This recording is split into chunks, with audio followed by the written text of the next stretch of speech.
Olá, seja bem-vindo a mais uma videoaula, dessa vez para falar um pouquinho sobre Estado Novo, né? Nós estamos falando aí sobre período Vargas, e dessa vez vamos falar um pouquinho das características, algumas características daquilo que nós entendemos como Estado Novo. Então vai de 1937 a 1945 e ele guarda algumas características bem peculiares. Com certeza é uma ditadura, né? Vargas ele governa sem as instituições democráticas, ele governa praticamente sozinho e ele monta ali todo um aparato institucional para ele poder governar nesse período. Então a gente vai falar um pouquinho sobre isso.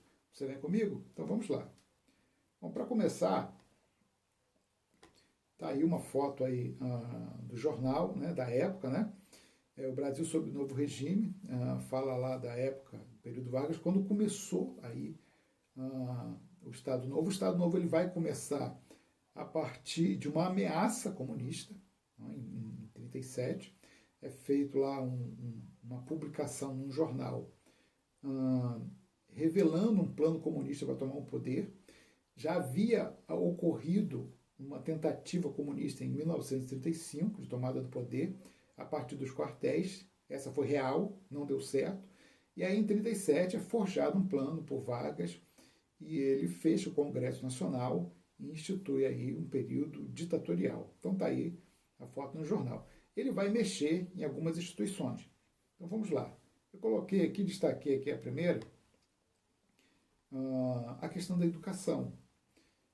Embora seja um período aí ditatorial, ele vai começar a direcionar a educação brasileira para a questão profissionalizante. Então, você vai ter aí formação de escolas profissionais, né, de formação profissional, e ele também vai mexer aí, vai organizar um pouquinho a educação básica, a formação básica, né, da, da população brasileira. Então vamos ver aí quais são as características dessa questão quanto à educação. Então tá lá, né, a educação, né, as primeiras mudanças educacionais, ele vai colocar ali, né, eu destaquei aqui, inclusive, um documento aí da época, né? É bom a gente estudar aí direto nas fontes aí, primárias. Vamos dar uma lida aqui. Né? Então, ensino primário integral, gratuito e de frequência obrigatória, extensivo aos adultos. Isso está assim até hoje. Né? O ensino primário no Brasil é obrigatório. Então, qualquer pai, mãe, não pode pegar, tirar o filho da escola, não quero muita bagunça, coisa e tal, vou ensinar em casa. Isso dá problema junto à justiça. Você não pode fazer isso. Não é? Então, coisas que Vargas fez lá atrás, né, ainda permanecem valendo no que tange à educação brasileira. Limitação da matrícula à capacidade didática do estabelecimento e seleção por meio de provas de inteligência e aproveitamento, ou por processos objetivos apropriados à finalidade do curso. Então, na época, isso quer dizer, né, os antigos aí vão lembrar disso aí. Você tinha que fazer uma prova para você acessar a escola. Muita gente fazia essa prova aí, né? E como não havia vaga para todo mundo, era por meio de concurso mesmo, né? Muita gente ficava de fora. Né? Hoje não é mais assim, né? O Estado é obrigado a ter aí vagas para todos, em qualquer situação, né? Seja à noite, seja durante o dia, tem que ter. Não é? Mas naquela época, como o Brasil estava lá no embrião, não é? Dessa instituição, estava começando a dar os primeiros passos, né? Foi estabelecido aqui, não é? Que a matrícula seria por meio aí de vagas. Né? Claro, se você tiver ali número de inscritos menor do que o número de vagas, você não precisa de prova. Agora, quando o número de inscritos é maior do que o número de vagas, aí você tem um problema. E é isso justamente que está falando aqui nesse documento. Então vamos prosseguir. Está lá, né? O ensino pré-vocacional profissional é destinado às classes menos favorecidas, em matéria de educação o primeiro dever do Estado. Então aqui você já começa a dar os primeiros os primeiros passos para a educação profissional. É aquilo que você chamou hoje de Senai, não é? Esses cursos profissionalizantes que você tem aí, né? Foi criado lá atrás, com Vargas. É dever das indústrias e dos sindicatos econômicos, criar na esfera da sua especialidade escolas de aprendizes destinadas aos filhos de seus operários ou de seus associados. Essas escolas eram com associações, era feita entre uma associação entre o Estado e indústrias. Né? Isso acontecia dessa forma, né? O Estado subsidiava essas escolas aí, né? Mas tinha participação também das indústrias, né? A indústria ela entrava com recursos e entrava também com as necessidades de formação. Olha, eu preciso disso, disso, disso. E aí a escola, né, trabalhava, né, na formação dos alunos com a finalidade de atender a indústria. Né? Era assim que funcionava. Vamos prosseguir. A educação física, olha só, a educação física. Você faz educação física na sua escola? Olha só, de onde saiu, onde começou. A educação física, o ensino cívico e de trabalhos manuais serão obrigatórios em todas as escolas primárias, normais e secundárias. Então, o que isso quer dizer? Passou a ser obrigatório. Você tem que ter nota, você tem que ter aprovação, você tem que fazer uma matéria chamada educação física. Né? E o ensino cívico também. Isso o Vargas colocou lá atrás. Não é? Isso tem um valor, obviamente, não é? Tinha e tem, né? Independente de ser democracia, né? Obviamente que queremos viver em uma democracia, mas independente de ser uma democracia ou ditadura, não é? Você preservar as instituições, é o que se mais busca fazer, não é? Isso tem que estar, né, na pauta do que é cidadania.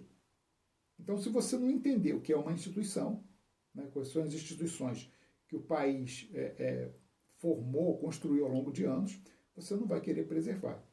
Então, quando fala assim, ensino cívico, é a questão de você preservar essas instituições. É isso que ele está colocando aqui. Né? Isso está aí até hoje. Você aprende sobre as instituições. Antigamente, eu estudei isso, né? Tinha uma matéria chamada Moral e Cívica, né? Para você aprender algumas coisas ali com relação ao funcionamento, a dinâmica dessas instituições e o seu papel dentro delas. Não é? Muita gente hoje fala, eu não quero, isso é besteira e tal. Só que aí acaba se prejudicando. Porque tem leis, né, que ditam as regras de como essas instituições funcionam e ditam as regras de como você tem que se comportar diante delas. Então, você falar assim, eu não quero saber e tal, você pode incorrer, você pode infringir uma lei. Então, tem que tomar cuidado, né? Olha onde surgiu isso aí, não é? Então, vamos prosseguir. Então, tá aí, né? Essa questão de desfile cívico, isso aí era muito comum. Hoje em dia ainda tem, os municípios ainda fazem esse desfile cívico, né? No dia da cidade, na tua cidade aí de repente isso ainda acontece, não é? Tá? Que aqui é um desfile aí, né, envolvendo escolas e o exército. Isso aqui é um desfile que envolve aí um colégio secundário, né? Tá aí. Isso era muito comum, né? Isso trazia aí um amor pela pátria. Né? Ele colocou dessa forma aí, né? A ideia desse nacionalismo, essas coisas. Está lá, né?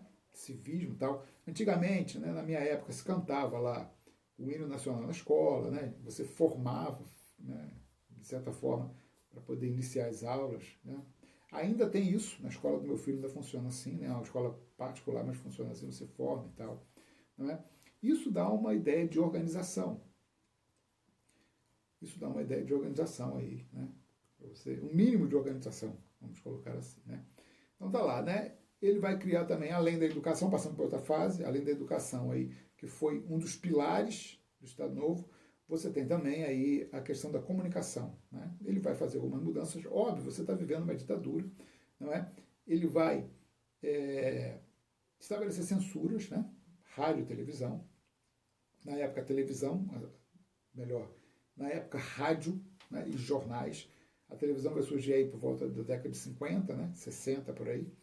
Mas nessa época que ele vai atacar, vai pegar pesado no jornal, naquela publicação que você compra mesmo na banca de jornal, e você vai também organizar ali, dentro da visão do Estado Novo, né, a questão da radiofusão, né, do rádio. Já havia programas de rádio, né, programas musicais que falavam sobre música, coisa e tal, informações também, e ele vai limitar, ele vai censurar esses rádios, né? Essas rádios, melhor.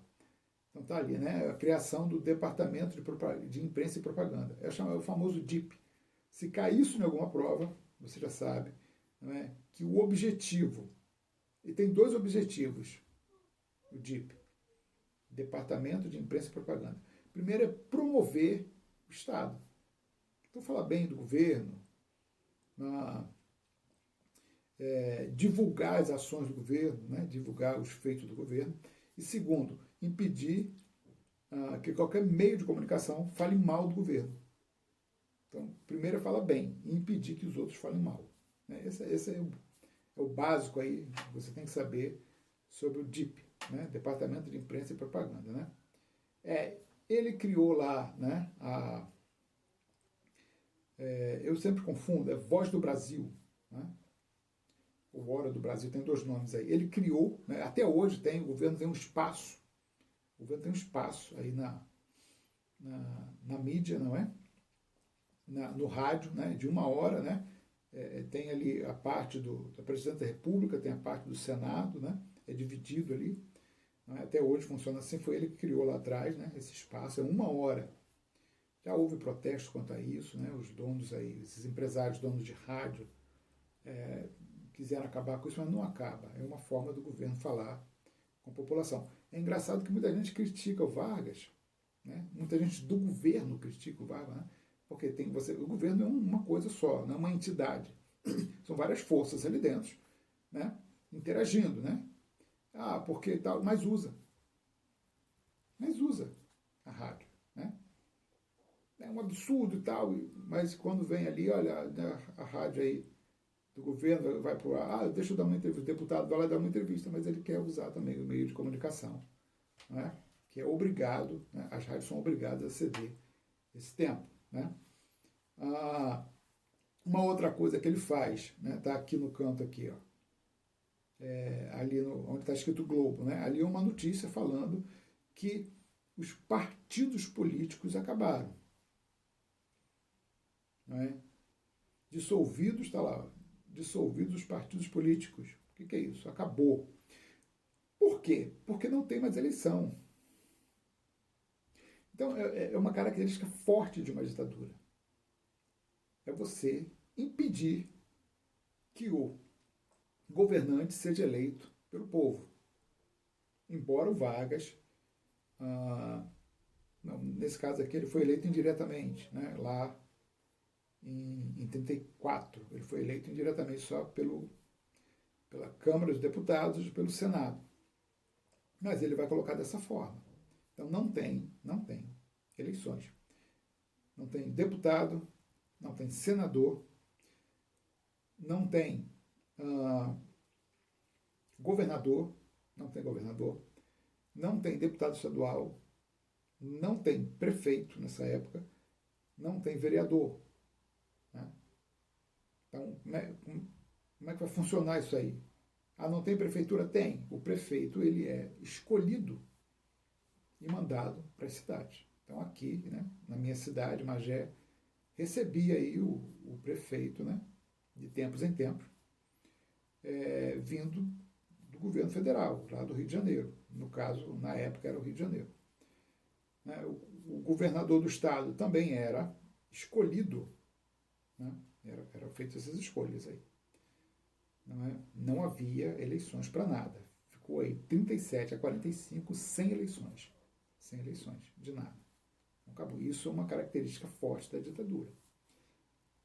Então vamos prosseguir.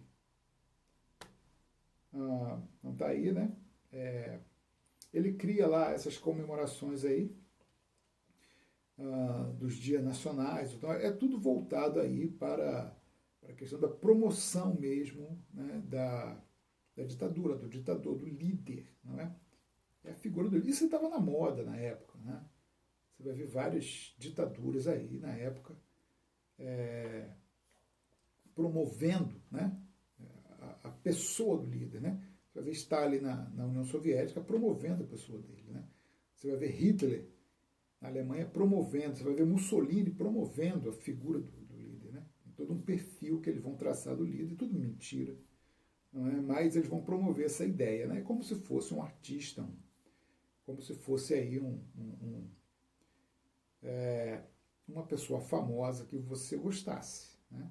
Então pensa num cara, você, né? Ah, o cantor XY, né? É isso, mais ou menos isso, né? Eles promoviam a figura do Estado e do líder também, né? Então, vamos prosseguir. Está aí, né? Olha só. Desde as crianças já aprendiam, né? Getúlio Vargas e sua vida, né, para as crianças brasileiras. Isso aqui é real, da época. Isso é da época dele aí, né? Veja bem, eu vou trazer uma foto aqui agora, uma imagem, para você ver o perfil que eles criavam em cima do líder. É uma comparação aqui, não é? Para você entender. Então tá lá.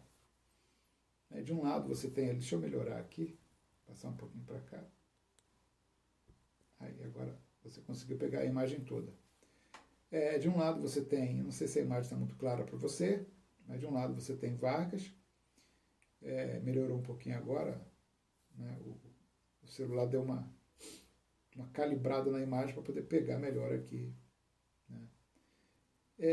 E aí você tem de um lado ali Hitler, né, na Alemanha, nazista, uma imagem dele com as crianças, amigável, né, um sorriso, e Vargas fazendo a mesma coisa. Isso não quer dizer que ele tenha o mesmo perfil de Estado, que ele queira criar o mesmo perfil de Estado, porque não cabe dizer isso. Não cabe dizer. Por que não cabe dizer? O perfil que se criou no fascismo, né, nazista, ele está muito relacionado ao histórico que a Alemanha está vivendo. A gente tinha saído de uma guerra, tinha uma população judaica imensa lá dentro, não é? Um povo acabou de sofrer aí, foi devastado pela guerra, né? Sofrendo, passando fome e tudo mais, com rancor no coração tremendo, né? E a realidade que se encontra no Brasil é completamente diferente. Completamente diferente. Você está vivendo aí ainda, né, um país rural, não industrializado, não é? Que não participou de guerra nenhuma, né? Que tem elites conflitantes no poder, inclusive Vargas está no poder por causa disso. É um embrião de comunismo surgindo no país, não é? Não é igual lá na Alemanha, que quase tornou a Alemanha comunista.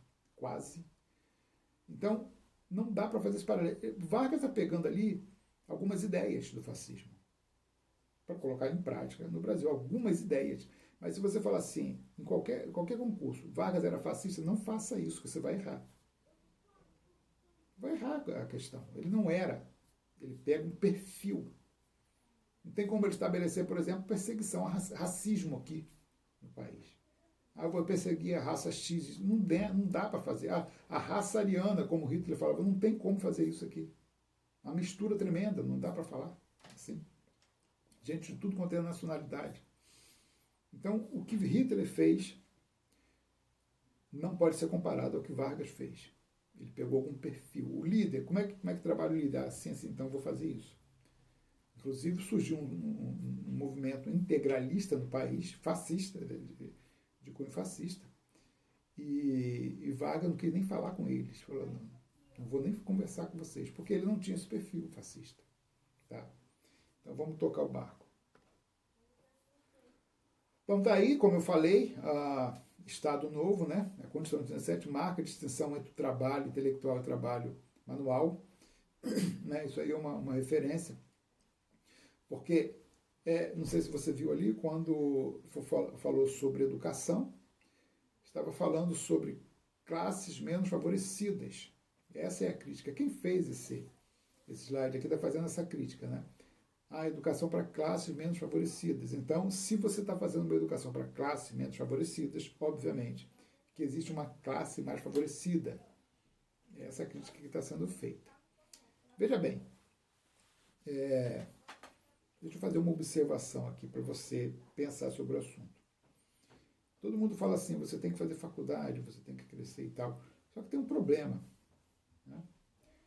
Quando você fala em quadros, né, hoje, por exemplo, está bem diverso isso aí, mas quando você fala em quadros a nível superior, existe um número limitado ali de vagas.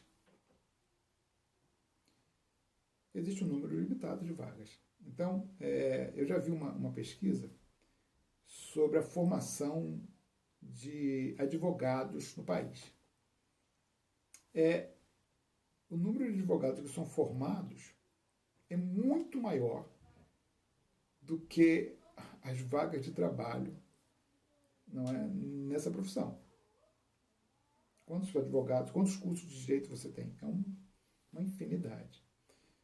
E nem todo mundo tem condições de abrir um escritório e tentar dar os primeiros passos para ser um advogado de carreira. Tem que trabalhar. Um tempo atrás aí, isso é sério, muito sério, tem que pensar nisso.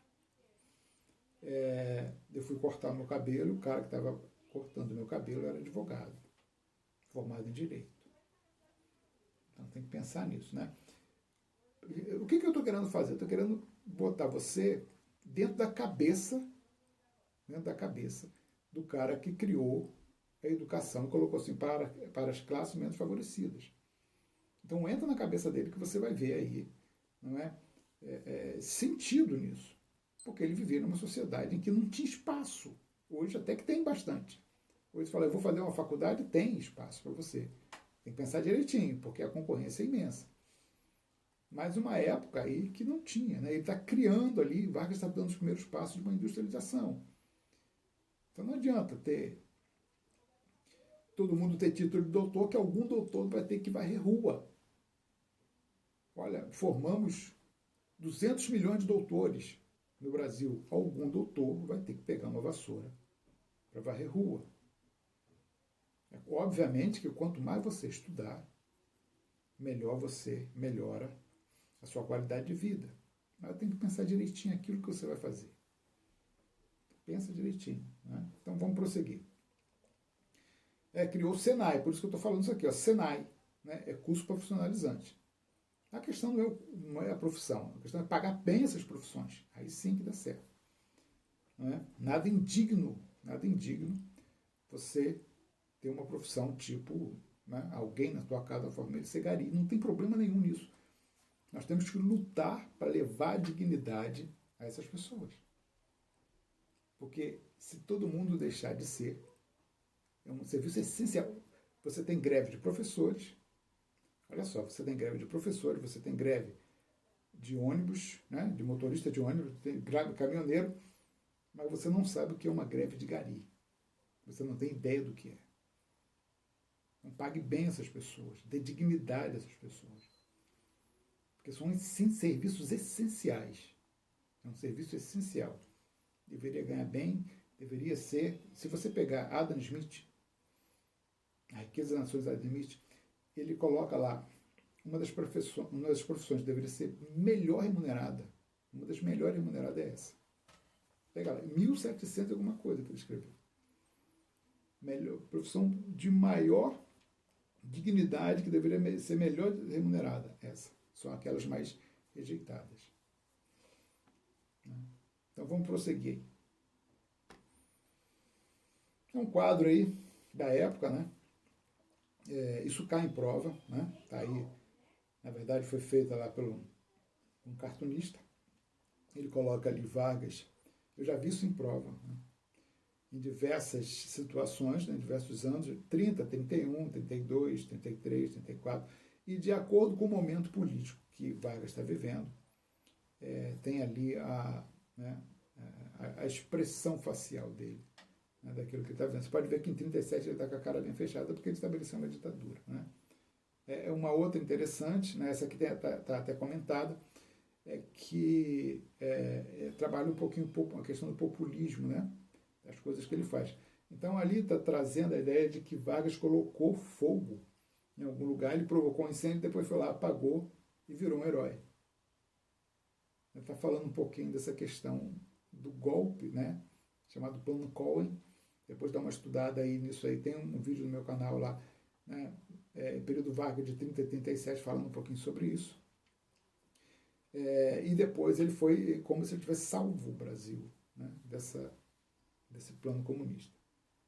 Bom, tá aí, né, DIP, né, Departamento de Imprensa e Propaganda, né, e censura, né, os meios de comunicação e faz propaganda a favor do governo, como eu falei para você. Voz do Brasil, eu sempre confundo, Voz do Brasil, Hora do Brasil. Na época era Voz do Brasil, agora é Hora do Brasil, né? Mudou pouco, só mudou o nome, mas a finalidade é o mesmo, né? Você tem o Departamento Administrativo de Serviço Público, né? Serviço Público e Paralelo Burocrático, né? Vargas cria o concurso público também, não vamos esquecer de falar disso, né? Ele tenta moralizar um pouquinho essa questão do cabide de emprego, até hoje tem, né? É obrigatório, é uma lei, os prefeitos, né? Governadores têm que fazer o concurso público, né? Tem ali os dispositivos que regulamentam isso aí, mas tem que ser feito, porque ele não pode fazer com que essas pessoas que trabalham no setor público dependa dele. Tem que ser um mérito, meritocracia, você passou, você tem, independente de votar nele ou não. Entendeu? Ele cria isso, né, para moralizar o serviço público, ele que cria essa questão, né? Ele cria uma polícia também, polícia política, ele vai criar isso, né, dentro desse departamento aí que ele cria, né? Então, ele vai fazendo dispositivos para se manter no poder, né? Polícia política, controle do rádio, né, e dos meios de comunicação, né? Controle da educação também, né? Ele tenta, por outro lado, também industrializar o país, você vai ver isso aqui. A consolidação das leis dos trabalhos é aqui que sai. Né? Ele vinha fazendo leis trabalhistas, né? E depois ele consolida tudo. Né? Está ali o decreto que cria, né, em 43, ele consolida todas essas leis, né, em um documento só. Então, isso é consolidação das leis trabalhistas, ou da lei do trabalho. Está aí, né, um manifesto popular. Isso chama a atenção do povo, obviamente. Ninguém tinha feito isso ainda, novidade. O trabalhador também tem seu lugar no Estado Novo, né, as pessoas comemoram. Ele cria o 1º de maio, Dia do Trabalhador. Está vendo? Ele está trazendo a população para perto dele, porque tinha lá as questões comunistas. Ele traz sindicato, ele traz o sindicato para o lado dele também, né? Vinculado, o sindicato estava vinculado ao Ministério do Trabalho. Né? Você tinha que legalizar o sindicato junto ao Ministério do Trabalho. Né? Isso para afastar, né, comunistas ali, né, dos sindicatos. Um alvo dos comunistas sempre foi sindicato.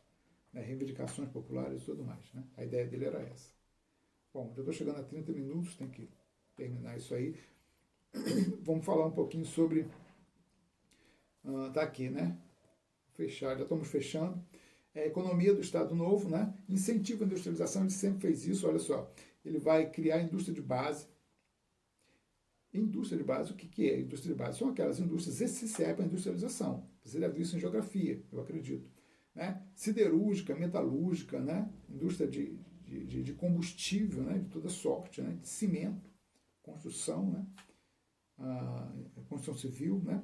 Órgãos governamentais para poder gerenciar isso aí. Você tem ali, né? Ele vai criar aí estímulo a ferrovias, DNR, já ouviu falar desse nome? DNR. DNR é aquela que faz estradas, né? Está aí até hoje. Né? Ele criou lá e ainda existe, né? O setor ali do Ministério do Planejamento que vai gerenciar as estradas. Ele pega empréstimo com a Alemanha e Estados Unidos. Alemanha e Estados Unidos. Olha só o problema que ele vai arrumar. Os Estados Unidos vai entrar em guerra contra a Alemanha. E ele pegou empréstimo com a Alemanha. Isso aqui vai deixar ele numa sinuca de bico depois. Ali fala uma palavra interessante, substituição das importações. Ele quer produzir, tornar o Brasil um país industrializado para poder depois, né, não precisar mais importar os produtos essenciais que nós temos aqui, né, precisamos aqui. Né. Ele cria lá a CSN, Companhia Siderúrgica Nacional. Até hoje está aí. Né. Essas indústrias até hoje estão aí. Petrobras ele vai criar depois, né, 53. Então tá lá. Uma das características dele é o populismo. Né, características gerais do governo Vargas. Populismo. O que é populismo? Tanto fala.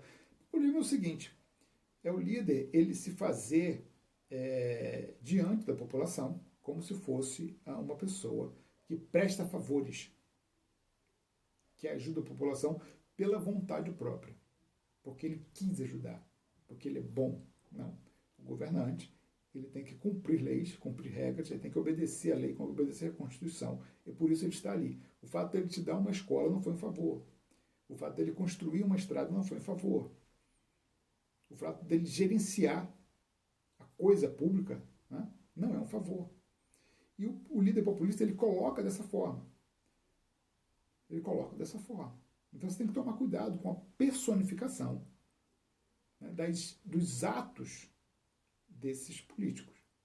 Então se o cara, ele por exemplo, ele faz uma obra e traz traços dele, traços pessoais, isso em alguns outros países é até proibido. Naquela obra, o nome, por exemplo, dá nome dele, não pode fazer isso.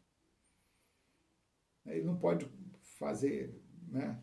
Olha, isso aqui é Ponte Prefeito João, e ele é o Prefeito João. Não pode. Ele não pode fazer isso. Isso é proibido. Porque é um traço populista, né?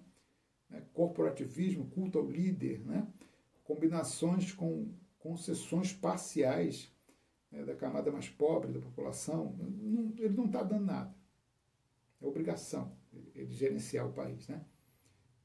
Não sai do bolso dele, é do próprio bolso seu, nosso, né? Então, isso aí é uma característica de Vargas, né? Então, vamos prosseguir aqui. Então, quando ele está saindo do poder, em 45, ele se entra numa guerra, não dá para falar tudo. Ele entra na guerra e tudo mais, né? Os estados totalitários, né, da Europa estão caindo, está em tela a democracia, está aí em voga a democracia, e ele vai gerenciar, não é? Essa saída dele. Ele vai abrir para as eleições, né, em 45, e ele vai criar dois partidos, né? Depois a gente vai falar um pouquinho sobre isso, mas essa palavra aqui é interessante, que cai muito em prova, o queremismo. Né? Ele faz a coisa tão bem engendrada, tão bem feita, que a população vai falar, queremos Vargas no poder. Na verdade, era aí uma forma da população pedir para ele continuar no poder. Ele sabe que ele não poderia fazer isso, né? Nem como ele poderia abrir eleições e se candidatar, porque fica mal para caramba para ele. Ele abriu eleições e não se candidatou, né? Ele colocou lá um candidato, ele criou dois partidos, você vai ver aqui, olha lá, ele cria, não sei se dá para você ler aí, ele cria o Partido Social Democrata, que é uma elite ligada à área rural do país, e ele cria o Partido Trabalhista Brasileiro, que é uma elite urbana. E dentro desses dois partidos, não é? Ele vai gerenciar o retorno dele em 1950, como presidente eleito. Os principais adversários de Vargas, né, eram os políticos aí, que sempre quiseram tirar ele do poder. Eles vão formar um partido chamado UND, né, União Democrata Nacional. Esse partido, quando Vargas volta ao poder em 50, vai ter uma pessoa nesse partido, né, que é o Carlos Lacerdas, que vai ser aí um dos principais protagonistas, né, que vai levar aí Vargas ao suicídio em 54. Mas isso aí é uma outra história, a gente conta depois. Bom, resumindo aí, no período Vargas, né, que a gente chama de Estado Novo, que vai de 37 a 45, ele vai criar instituições de forma a permanecer no poder e tentar mudar a cara do Brasil para um país industrializado. Não é? Então ele cria lá departamentos de vigilância, realmente, polícia política, né? A DIP, né? Departamento de Imprensa e Propaganda, que vai gerenciar aí a propaganda dele e evitar aí críticas ao governo. Ele vai mexer na educação também, tentar criar uma educação mais cívica, não é? mais formal, digamos assim, e vai criar também a educação profissionalizante, está aí até hoje, né? Profissionalizante. Ele vai tentar trazer a indústria de base para o país também, né? Tentando aí tirar o país de um país não industrializado. Substituição, lembra dessa palavra? Das importações. E no final, ele entra na guerra, ele rompe com a Alemanha. Lembra que eu falei que ele pegou empréstimo lá com a Alemanha? Ele rompe com a Alemanha, né? E entra na guerra contra a Alemanha, manda soldados para lá, para a Itália, né? Para combater lá o Mussolini. E, né, com isso ele ganha os recursos, a tecnologia para fazer aí a siderúrgica brasileira. Ele trocou, né? Esqueci até de falar isso quando falou de siderúrgica ali. não é? Mas quando acaba a guerra, ele vê que não tem mais espaço para ele como ditador, não é? Ele prepara todo o ambiente político para poder estar voltando, não é? Como, como candidato a presidente democrático, né? Na verdade, quem ganha logo depois dele é o Gaspar Dutra, que é do partido dele, que ele fundou, não é? E depois ele volta aí como presidente eleito. Inclusive, ele vai dar tão uma de bonzinho que ele vai liberar lá os presos políticos, né, da época dele, né? O partido, o Partido Comunista vai voltar à legalidade. Olha, vocês podem, agora pode tudo. Estou saindo do poder, agora pode tudo. Mas ele volta depois, né? Ele preparou bem, muito bem aí o retorno dele como presidente eleito em 54, ok? Mas isso é uma outra história. Eu vou ficando por aqui, fico com Deus, um abraço.